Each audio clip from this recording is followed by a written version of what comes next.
Hello my dear insta family. ಇವತ್ತು ಮತ್ತೊಂದು remedy ಏನು ಅಂತ ಹೇಳಿದ್ರೆ, ನಾವು ಈಗಾಗಲೇ ಹೊಸ ವರ್ಷಕ್ಕೆ ಕಾಲಿಟ್ಟಿದ್ದೀವಿ. ಯುಗಾದಿ ಕಳೆದ ನಂತರದಲ್ಲಿ ನಾಳೆ ಮೊದಲನೇ ಶುಕ್ರವಾರ ಬರ್ತಾ ಇದೆ. ನಮ್ಮ ವರ್ಷದ ಮೊದಲನೆಯ ಶುಕ್ರವಾರ ಇದಾಗಿರುತ್ತೆ. ಸೊ ಈ ಶುಕ್ರವಾರದ ದಿನ ನೀವೇನ್ ಮಾಡ್ಕೊಳ್ಬೇಕಾಗತ್ತೆ, ನೀವೇನೋ ಪ್ರೊಟೆಕ್ಷನ್ ಮಾಡ್ಕೊಳ್ಳೋದಕ್ಕೆ ಕೆಲವು ರೆಮಿಡೀಸ್ ಗಳನ್ನ ನಾನು ಕೊಟ್ಟೆ.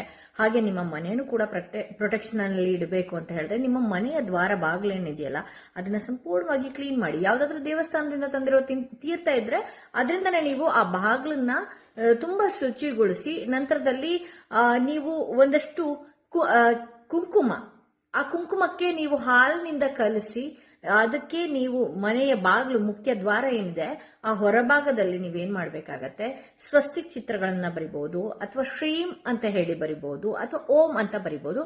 ಈ ಮೂರನ್ನು ಬರೆದ್ರೂ ಕೂಡ ಬಹಳಷ್ಟು ಒಳ್ಳೇದು. ಅಂದ್ರೆ ನಿಮ್ಮ ಮನೆಯನ್ನ ನೀವು ಒಂದ್ ರೀತಿ ದೇವರ ಮನೆಯ ರೀತಿ ಅಥವಾ ದೇವಸ್ಥಾನದ ರೀತಿ ಪ್ರೊಟೆಕ್ಷನ್ ಅಲ್ಲಿ ಇರುತ್ತೆ. ಹಾಗೆ ನಮ್ಮ ಮನೆಗಳಿಗೆ ನೋಡಿ, ನಾವು ಯಾವಾಗ ಬಹಳಷ್ಟು ನೆಗೆಟಿವ್ ಆಗಿ ನಾವು ಇಟ್ಟಿರ್ತೀವೋ, ಅಥವಾ ನಾವು ಒಂದು ಪ್ರೊಟೆಕ್ಷನ್ ರೀತಿಯಲ್ಲಿ ಆ ಬಾಗಿಲನ್ನ ಇಡದೆ ಇದ್ರೆ, ನಮ್ಮ ಮನೆಯ ಬಾಗಿಲುಗಳಲ್ಲಿ ನೆಗೆಟಿವ್ ಎನರ್ಜಿಗಳು ಓಡಾಡ್ತಾ ಇರುತ್ತೆ, ಪಾಸಿಟಿವ್ ಎನರ್ಜಿಗಳನ್ನು ಓಡಾಡ್ತಾ ಇರುತ್ತೆ. ಸೊ ಯಾವಾಗೇ ಆಗಿರಬಹುದು, ನೀವು ನೆಲ ಒರೆಸೋದು ಲೇಟ್ ಆಗಿರ್ಬಹುದು, ಅಥವಾ ನೀವು ಮನೆಯಲ್ಲಿ ಪೂಜೆ ಮಾಡೋದು ಲೇಟ್ ಆಗಿರಬಹುದು, ಯಾವ ಸಮಯದಲ್ಲಿ ಬೇಕಾದ್ರೂ ಆ ದುಷ್ಟ ಶಕ್ತಿಗಳು ಒಳಗೆ ಬರುವಂತಹ ಆ ತರದೊಂದು ಸಂದರ್ಭಗಳನ್ನ ಬಿಡಬೇಡಿ. ದಯವಿಟ್ಟು ಈ ತರದೊಂದು ಬಾಗಿಲುಗಳ ಮೇಲೆ ಸ್ವಸ್ತಿಕ್ ಚಿತ್ರ ಬರೆಯುವಂಥದ್ದು, ಹಾಗೆ ದೇವರ ಫೋಟೋಗಳನ್ನ ಬಾಗಿಲು ಹೊರಭಾಗದಲ್ಲಿ ಬಹಳಷ್ಟು ಬಾಗಿಲ ಮೇಲೆ ಅಂಟಿಸೋದು ಮಾಡ್ತೀರಿ. ನಿಮ್ಮ ಮನೆಯ ಕಾವಲ್ಗಾರರಲ್ಲ ಅವರು.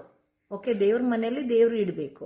ಸೊ ನಂತರದಲ್ಲಿ ಈ ತರದ ಒಂದು ಬೀಜ ಮಂತ್ರಗಳನ್ನ ನೀವು ಅಲ್ಲಿಟ್ರೆ ಸಾಕು, ಪ್ರೊಟೆಕ್ಷನ್ ಆಗಿ ನಿಮ್ಗೆ ಕಾಯುತ್ತೆ ಅಂತ ಹೇಳ್ತಾ, ಹಾಗೆ ಪ್ರತಿಯೊಂದು ದೇವಸ್ಥಾನಗಳ ಮುಂದ್ಗಡೆ ಲಕ್ಷ್ಮಿಯ ಪಾದಿಕೆಗಳು ಸಿಗ್ತಾ ಹೋಗುತ್ತೆ. ಆ ಪಾದಿಕೆಗಳನ್ನ ನಿಮ್ಮ ಮನೆಯ ಹೊಸ್ಲಿಗೆ ಇಡುವಂಥದ್ದು, ಆ ಹೊಸ್ಲಿಗೆ ಕಣ್ಣಿಗೆ ಒತ್ತುಕೊಂಡು ಒಳಗೆ ಬರುವಂಥದ್ದು, ಎಲ್ಲಿಗಾದ್ರು ದೂರ ಹೋಗಿದ್ರೆ, ಅಥವಾ ಪೂಜೆ ಆದ ನಂತರ ಬೆಳಿಗ್ಗೆ ಹೊತ್ತು ಕಣ್ಣಿಗೆ ಒತ್ಕೊಳ್ಳುವಂಥದ್ದು. ಇದೆಲ್ಲ ಏನಾಗುತ್ತೆ ಅಂತ ಹೇಳಿದ್ರೆ, ನಿಮ್ಮಲ್ಲಿರುವ ಕೆಲವೊಂದು ಶಕ್ತಿಗಳಿಗೆ ನೀವು ಎಚ್ಚರಿಸ್ತಾ ಹಾಗೆ ಆಗತ್ತೆ. ಹಾಗೆ ನಿಮ್ಮಲ್ಲಿ ಒಂದಷ್ಟು ದೈವಿಕ ಶಕ್ತಿಗಳು ಹೆಚ್ಚುತ್ತಾ ಹೋಗುತ್ತೆ ಅಂತ ಹೇಳ್ತಾ ಈ ವಿಡಿಯೋನ ಇಲ್ಲಿಗೆ ಮುಗಿಸ್ತಾ ಇದ್ದೀನಿ. ಮತ್ತಷ್ಟು ವಿಡಿಯೋದೊಂದಿಗೆ ನಾನು ನಿಮ್ಮನ್ನ ಭೇಟಿ ಆಗ್ತೇನೆ.